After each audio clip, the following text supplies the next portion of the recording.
สวัสดีค่ะวันนี้มาเจอกับนางซ่องผู้สาวฝั่งของนะคะวันนี้นางจะมาผัดเครื่องในไก่นะคะอันนี้ก็จะเป็นเครื่องในไก่นะคะจะมีกึ่นแล้วก็ตับนะคะต่อมาก็จะมีพริกแกงนะคะอันนี้ก็จะเป็นพริกขี้หนูสวนแล้วก็กระเทียมหอมแดงนะคะจะเป็นคะนอก้อนเนาะครึ่งก้อนต่อมาก็จะมีมะเขือเปราะหั่นเป็นชิ้นนะคะแช่น้ำเกลือนะคะไม่ให้ดำอันนี้ก็จะเป็นพริกชี้ฟ้าแดงเหลืองนะคะหั่นเหมือนกันค่ะแล้วก็จะมีใบกะเพรากระชายใบมะกรูดแล้วก็พริกไทยอ่อนนะคะโอเคค่ะหลังจากเราแนะนำส่วนผสมต่างๆไปต้นคลิปนะคะทีนี้นางก็จะมาโขลกพริกแล้วก็กระเทียมหอมแดงนะคะโขลกให้เข้ากันนะคะพอโขลกพริกนี้ให้ละเอียดแล้วก็จะเติมพริกแกงลงไปโขลกด้วยกันนะคะเดี๋ยวนางขอตัวโขลกก่อนเนาะแป๊บนึงนะนี่นะคะหลังจากโขลกแล้วเราก็จะมาผัดกันนะคะเติมน้ำมันพืชลงไปนะคะ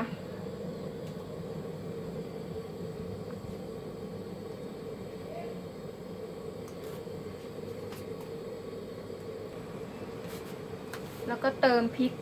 แกงที่เราโขลกไปนะคะ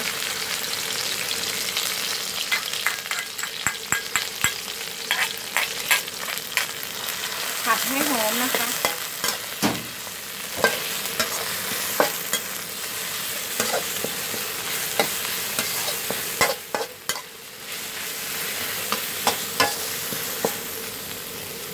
เติมเครื่องในไก่ลงไปนะคะ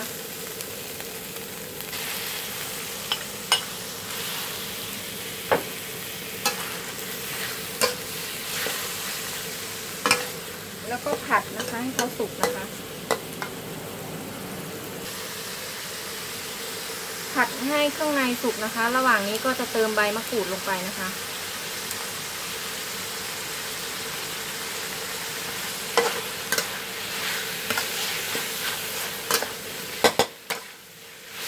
หอมมากพี่น้องจ๋า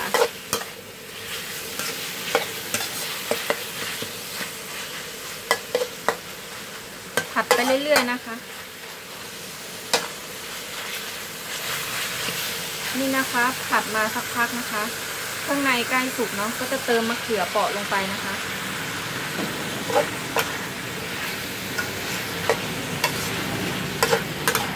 นี่ก็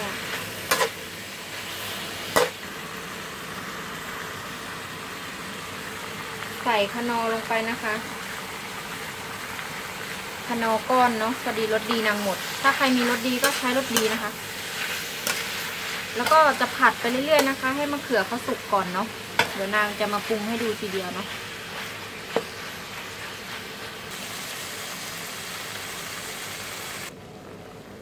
นี่นะคะหลังจากเราผัดมาสักพักนึงมะเขือเริ่มนิ่มแล้วค่ะใกล้จะสุกแล้วเนาะมะเขือเราระหว่างผัดก็ดูด้วยนะคะถ้ามันแห้งเกินไปเราก็เติมน้ำได้นะคะนิดนึงนะคะถ้าใครชอบน้ำก็อย่าเติมเอาเลยค่ะตามชอบนะถ้าชอบแห้งๆก็ไม่ต้องเติมนะคะอันนี้ทีนี้ก็จะมาปรุงกันเลยนะคะใส่น้ำตาลทรายลงไปค่ะ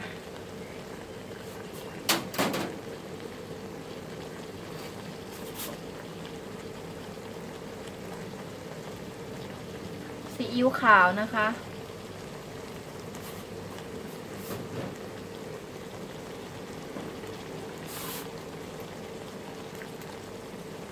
น้ำปลาค่ะ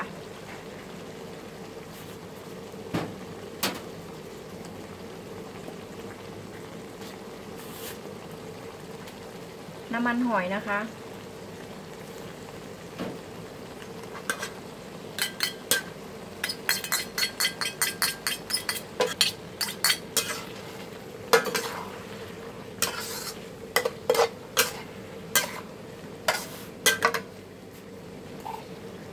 ผงชูรสนะคะปลายช้อนชาเนาะถ้าใครแพ้ก็ไม่ต้องใส่นะคะ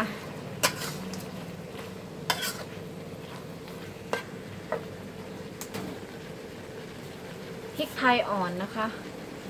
รูดลงไปเลยค่ะ หอมๆนะคะ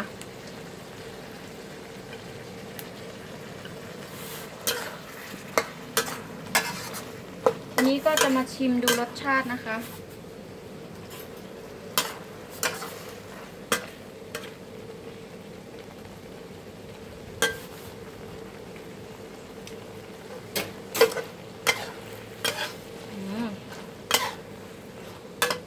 โอเคอร่อยเลยล่ะค่ะทีนี้รสชาติเราได้แล้วนะคะ เราก็จะใส่อันนี้ลงไปนะคะกระชายเห็นไหมคะกระชายหั่นฝอยเนาะแล้วแต่นะคะตามความชอบเนาะชอบเยอะก็ใส่เยอะได้นะคะ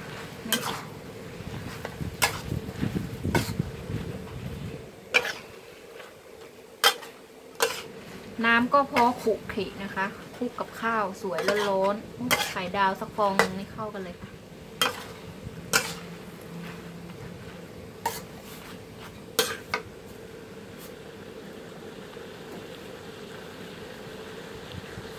สุดท้ายนะคะใบกะเพราค่ะเอาลงไปผัดให้หอมนะคะ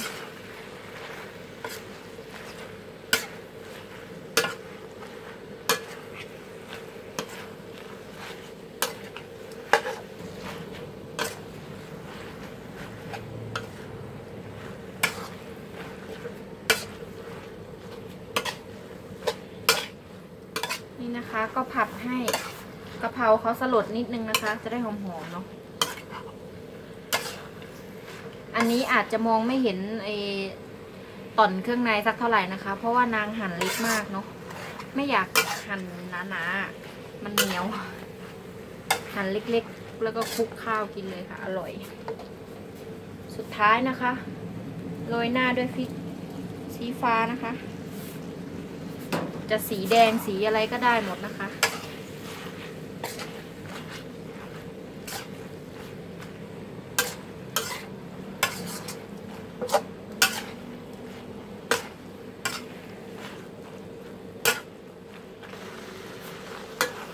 เป็นอันเสร็จเรียบร้อยนะคะไปตักเสิร์ฟกันเลยค่ะนี่นะคะทีนี้เราก็มาตักเสิร์ฟกันเลยค่ะ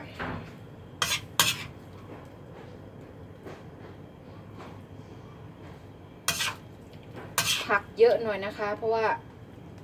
บ้านนางชอบกินผัก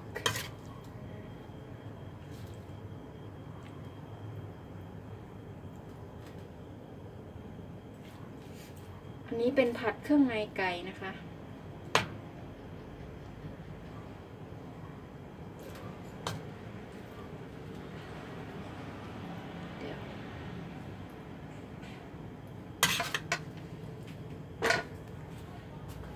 นี่นะคะ